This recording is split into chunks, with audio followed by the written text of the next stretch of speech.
All right, now let's move on to example 3. It's another sort of puzzle-like problem where once you know the mean and standard deviation, you could actually find out Q1 and Q3. And if you know Q1 and Q3, that can often help you figure out the mean and standard deviation, right? So here we're missing Q1 and Q3. Here we're missing the mean and standard deviation. And here we're missing a little bit of both. All right, so let's get started. Here, let's start by just drawing what we're really talking about here.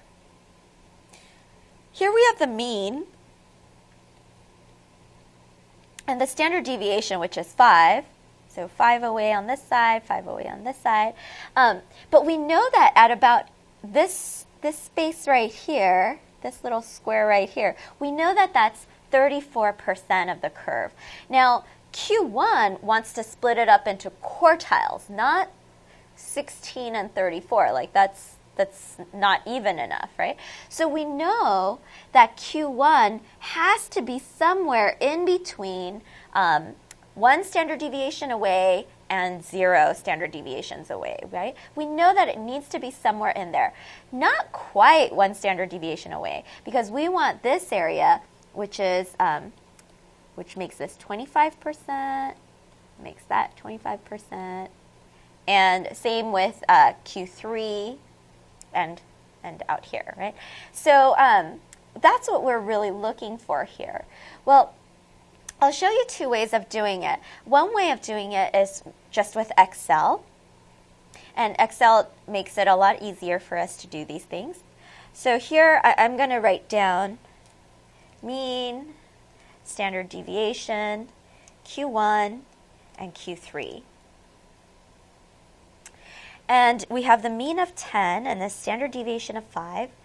And one thing that's helpful is just to know what the z-score is at Q1. And that's never going to change because z-score is just how many standard deviations away. You could think about z-scores as just being a reflection of the standard normal distribution, and that never changes, right? So the z at Q1, what is that? That's really easy to find by using the norms inv function. And there you just put in the cumulative probability you want. And that would be this area right here, which is an easy 25%. And so I know my z-score there. It's not quite -1, it's -0.67. That makes sense, right? Once we know that, then we have all the tools we need in order to find the raw score at Q1, or what we call X, right? So we could put in the mean plus the z-score times standard deviation. And because Excel always holds order of operations, it'll do the multiplication before it does the addition. And that's going to be 6.63. And does that make sense? Yeah, it does. It's in between 5 and 10, and it's pretty close to 5, but not quite all the way to 5. So that makes sense that that would be 6.63 or so. And we could do the same thing in order to find Q3. So let's find the z at Q3. Now, if you wanted to do this without Excel, you could also easily do that too, because you know that the z at Q3, you've covered 75% of that curve, right?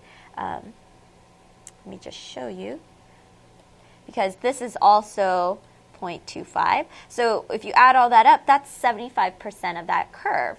And so you could just look that up in the table in the back of your book. Look for 0.75 and then look for the z-score that corresponds at that point. Or you could find that in Excel. So by using norms, it's important to have that S in because you're looking just for z-score, and put in the probability of 75%. And so 0.75 gives us 0.67 as the z-score. And that makes sense that these z-scores for Q1 and Q3 precisely mirror each other. They're just the negative and positive versions of each other. So for Q3, we could just use the mean. and then add how many standard deviations away you want to go. So that's z times standard deviation. And that gives us 13.37. So if we look on this side, it's not quite 15, but it's closer to 15 than it is to 10, 13.37. So that makes sense. So I'll write that in here, 13.37, and this was something like 6.67, was it? Oh, 6.63. All right. So that's finding Q1 and Q3. There is yet another way you could do it in Excel. And this is going to be a super shortcut.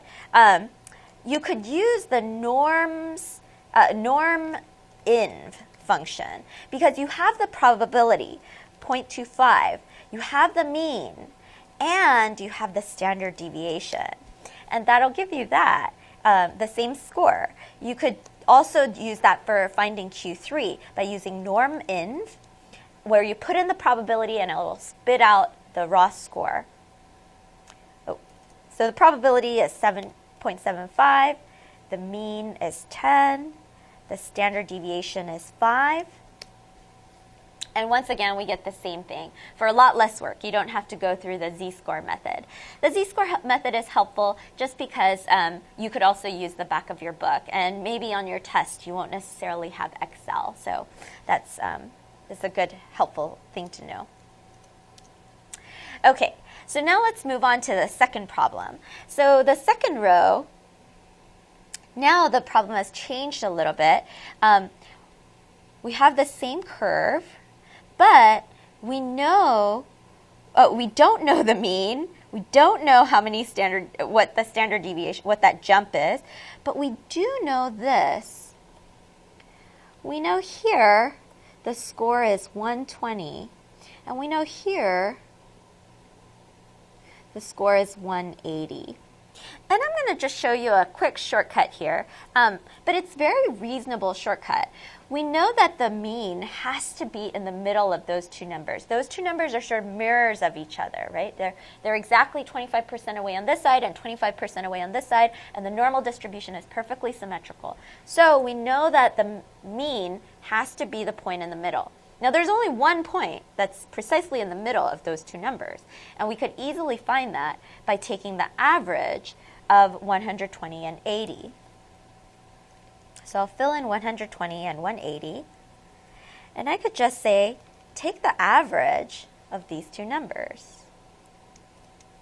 Or you could alternatively add 120 to 180 and divide by 2. And we get 150. And 150 looks about right. That sort of looks like where it should fall. The question is now, what is this standard deviation? Well, one way you could easily do this is we know the z-scores, and so we could use the z-score to figure out the standard deviation.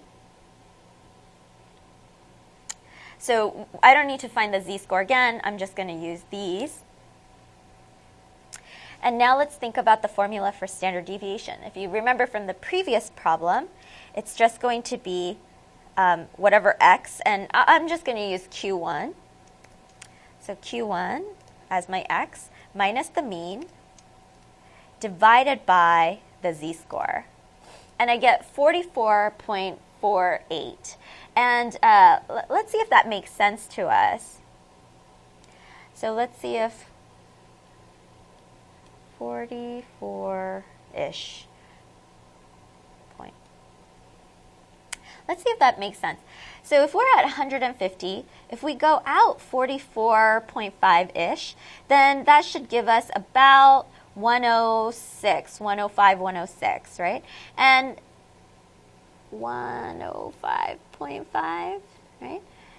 And if we go out that far, yeah, that makes sense. 120 sort of falls in between that and 150. But but it's a little bit closer to the 105 than it is to the 150. So that makes sense. And if we go out on the other side, it would be 194.5, and that once again makes sense. 180 is pretty close to it, but not all the way out there. All right, great.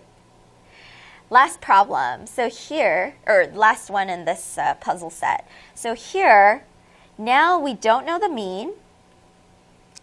Don't know it. But we do know the standard deviation, the jump. So this is a jump of 10, right? And we know Q1. So here's Q1, and that is 100. Okay, so we know that the mean has to be greater than 100. We don't know exactly how much greater, but we know greater than 100. And it can't be 110 because that you're not quite going one standard deviation out. You're going less than one standard deviation out. So let's see if we could figure out a strategy. Well, we could find the z-score really easily. Well, we already know it, right? So using the z-score, we could find the mean. And once we know that, then we can find Q3. All right, so now I'll move this up here. So here we don't know the mean. We do know the standard deviation. We know Q1, and we know the z-score at Q1. Using that z-score at Q1, I'm just going to go ahead and find my mean. And in order to find the mean, if you remember from the previous problem, it's just x minus the standard deviation times the z-score. So the mean is 106.75, right? And that makes sense. It's not quite 110, but it's in between there. And so once we know that mean,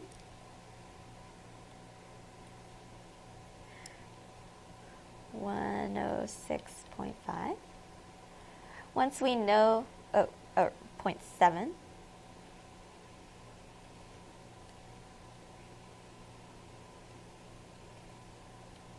Once we know that, then we could really easily use that in order to find Q3. So Q3, we could, again, use norm inv and put in probability, the mean, as well as the standard deviation. Or you could use the z-score in order to find Q3. So either way of doing it.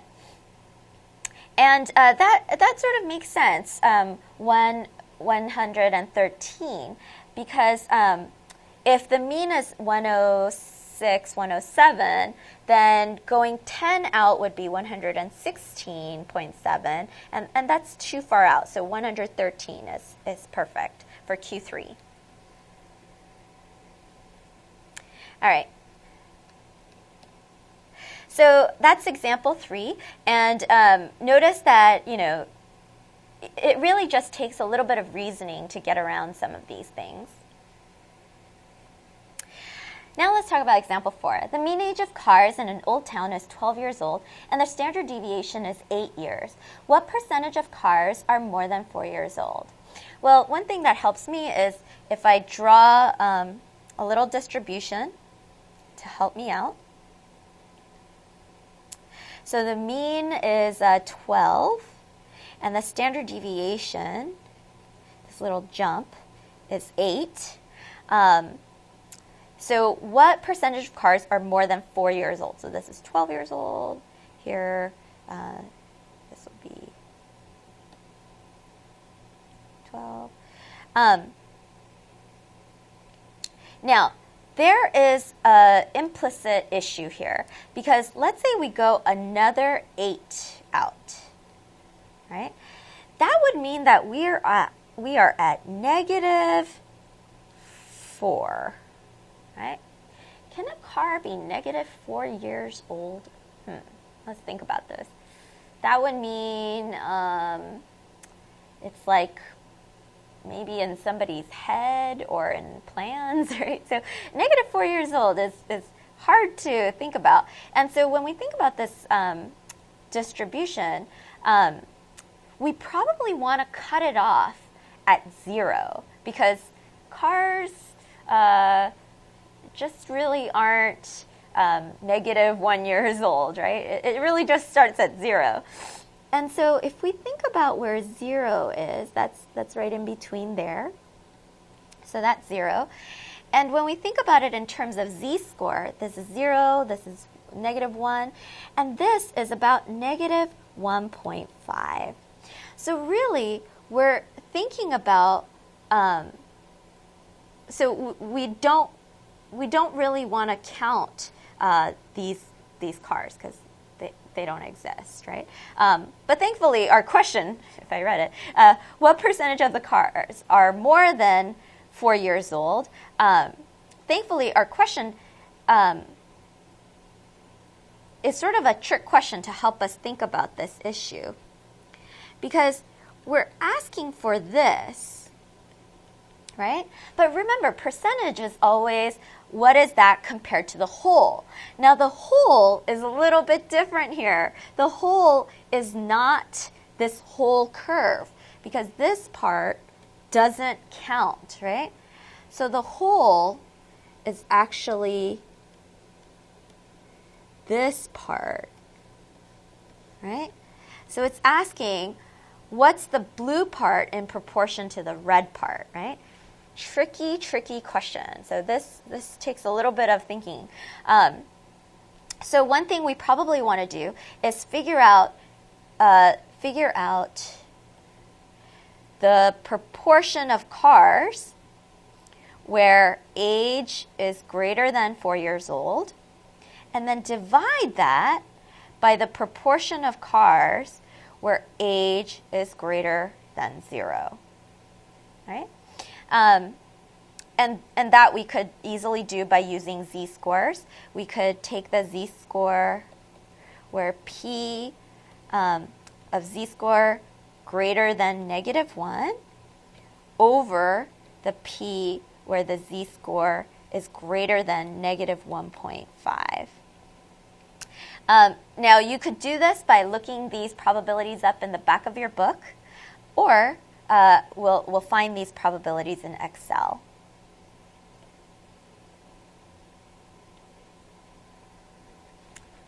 So here is P where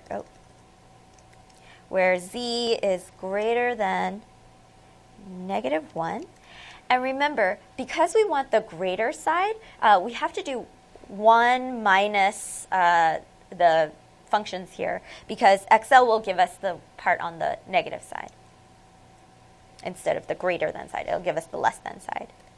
So I could use norms dist, where we put in the z, negative 1, and then it'll spit out the probability. But it'll spit out the less than probability. So here I want to put in the 1 minus norms dist. And this should be greater than 50%. It should be 80-something percent. Yeah, 84%. Now let's find the probability where the z is greater than negative 1.5. And I could use that same function, norms dist of negative 1.5. And once again, because I want the greater than part, I want to use my 1 minus. All right, now once we have that, then we could get the proportion. What percentage of cars fits here over here? So that would be this over that. And that's 90% of cars. So this would be 90% of cars. And so, yeah, this one's a bit of a tricky problem. It doesn't look tricky at first, but watch out for things like this where there is a cutoff at something like 0. Usually the cutoff will be 0, like you can't have negative age in this case. So watch out for those problems.